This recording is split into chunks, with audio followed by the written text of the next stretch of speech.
Most people fear being criticized, but ridicule can be a resource if you know how to receive it. Listen to this story about Theodore Roosevelt. It will change how you think about haters.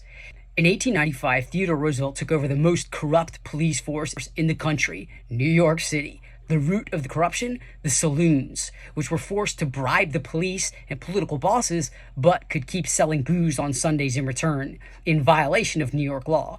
Unable to change the law, Roosevelt knew what he had to do: enforce the law. Roosevelt was no Puritan or prohibitionist, but he knew a law ignored is a breeding ground for corruption.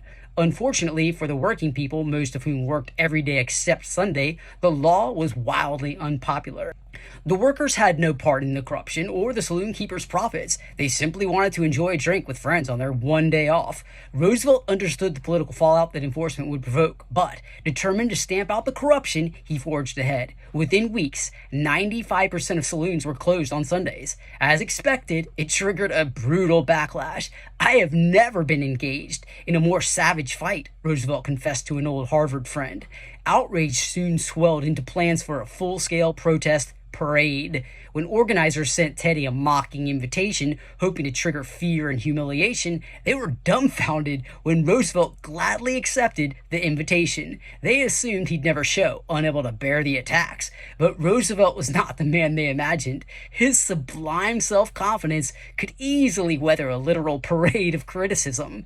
TR also saw a priceless opportunity for national publicity. He knew his very presence on that day would be the main story, and thus a chance to turn critics into fuel for his rising fame. The parade was elaborate. Floats, decorations, and over 30,000 performers marched past, many with merciless signs mocking Roosevelt, and yet there he stood, center stage, the target of all the derision, disrespect, and disdain, standing and smiling and waving. The man meant to be publicly roasted was enjoying himself to the hilt, complimenting his critics on their clever attacks.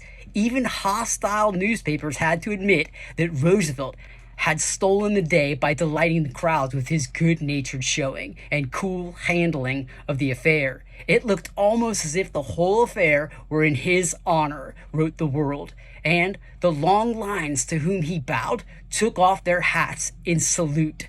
A parade meant for humiliation became a procession in his honor. The lesson for strategists: reframe ridicule as reach. If people are talking smack about you, you've got attention. Use it. Instead of reacting with anger, show up with a smile and demonstrate that you're unfazed. It will increase your support and weaken your critics.